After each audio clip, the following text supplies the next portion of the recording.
నమస్తే. నేను మీ కుప్ప పద్మిని. ఇన్నాళ్ళు మీ సపోర్ట్‌ని నాకందిస్తూ, మీ ప్రేమని నాకందిస్తున్న ప్రతి ఒక్కరికి కృతజ్ఞతలు.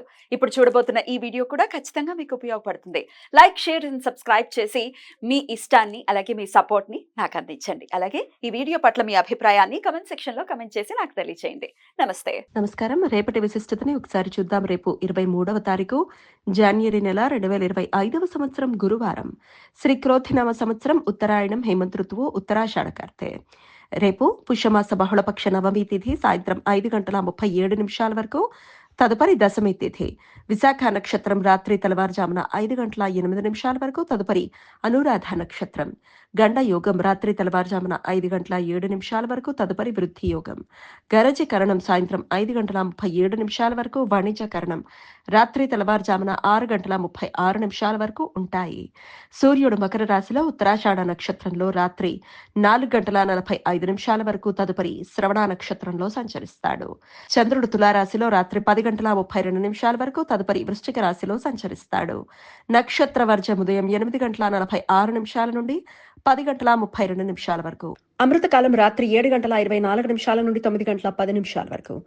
హైదరాబాద్ ప్రాంతం వారికి రేపు సూర్యోదయం ఉదయం 6:50 సూర్యాస్తమయం సాయంత్రం 6:07 చంద్రోదయం రాత్రి 2:04 చంద్రాస్తమయం మధ్యాహ్నం 12:39 అభిజిత్ ముహూర్తం మధ్యాహ్నం 12:06 నుండి 12:51 వరకు. దుర్ముహూర్తం ఉదయం 10:35 నుండి 11:20 వరకు. మరలా మధ్యాహ్నం 3:06 నుండి 3:51 వరకు. రాహుకాలం మధ్యాహ్నం 1:53 నుండి 3:17 వరకు. గుళిక కాలం ఉదయం 9:39 నుండి 11:04 వరకు. యమగండం ఉదయం 6:50 నుండి 8:14 వరకు. నిరయన రవి శ్రవణ నక్షత్రంలో రేపు రాత్రి 4:45 ప్రవేశిస్తాడు. అప్పటి నుండి శ్రవణ కార్తె ప్రారంభమవుతుంది. రేపు తిస్రోష్టక దినం. వీటిని అన్వాష్టకాలు అని కూడా పిలుస్తారు. విష్ణు పురాణం ప్రకారం ప్రతి సంవత్సరం మార్గశీర్ష, పుష్య, మాఘ, పాల్గొన మాసాలలో బహుళ సప్తమి, అష్టమి, నవమి ఈ 12 రోజులని తిస్రోష్టకాలు అని పిలుస్తారు.